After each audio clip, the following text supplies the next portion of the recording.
ഇപ്പോഴും എന്റെ സ്വപ്നത്തിൽ വരുന്ന കാര്യങ്ങളല്ല ഇവിടുത്തെ ബിൽഡിംഗ് സ്ട്രക്ചർ മാറി, ഗ്രൗണ്ട് മാറി, എല്ലാം മാറിയിട്ടുണ്ട്. ആ മാറ്റങ്ങളിൽ എനിക്ക് ഭയങ്കര സന്തോഷമുണ്ട്. ഇപ്പോൾ ഞാൻ MBBS ഒക്കെ കഴിയുന്ന സമയത്ത് ഈ സ്കൂളിൽ നേരത്തെ 10th വരെയൊക്കെ ഉണ്ടായിരുന്നതാണ്. പിന്നെ അതിങ്ങനെ വന്നു വന്നപ്പോൾ നമ്മളാണെങ്കിലും ഒരു പൂർവ്വ വിദ്യാർത്ഥി എന്നുള്ള നിലയ്ക്ക് നമുക്കൊരു വിഷമം ഉണ്ടാവും, അയ്യോ നമ്മുടെ സ്കൂൾ അയ്യോ താഴ്ന്നു പോകുന്നല്ലോ എന്ന്. പക്ഷെ ഇപ്പോൾ ഭയങ്കര സന്തോഷമാണ്. ബിക്കോസ് ഞാൻ ഈ റോഡിലൂടെയാണ് എൻ്റെ ഹോസ്പിറ്റലിലേക്ക് വർക്ക് ചെയ്യാൻ പോകുന്നത്. അപ്പൊ ഞാൻ എന്നും ഈ സ്കൂൾ എന്റെ സ്കൂൾ എന്നുള്ളൊരു നിലയ്ക്ക് എന്നും ഞാൻ നോക്കുന്നുണ്ട്. അപ്പൊ ഇവിടെ വരുന്ന പെയിന്റിന്റെ കളറിലെ മാറ്റം, മരങ്ങള്, ചെടികള്, ഇതെല്ലാം ഇങ്ങനെ പുതുത് ആ സ്റ്റേജ് വന്നതെല്ലാം ഞാൻ കാണുന്നുണ്ട്.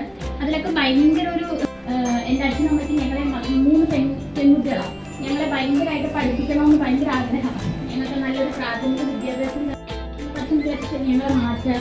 ഞങ്ങളിപ്പോ ഒരു സ്ഥലത്തെ കഴിഞ്ഞ് മാറ്റാന്നൊക്കെ വിചാരിച്ചു വരും. പക്ഷെ ഇവർക്ക് ശ്രീനിവാസൻ സാറുണ്ട്. സാർ ഒരു തരത്തിലും സമ്മതിക്കില്ല. സാർ പറയും പൈസ അല്ല ഇവിടുത്തെ പ്രധാനം. ഫോൺ ഇവിടെ കുഞ്ഞിനെ കാണിച്ചു കൊടുക്കും. കുഞ്ഞിന് ഇഷ്ടമുള്ള പാട്ട് ഈ വീഡിയോ കണ്ടാൽ കുഞ്ഞ് കാഴ്ചയിൽ നിർത്തുന്നൊക്കെ.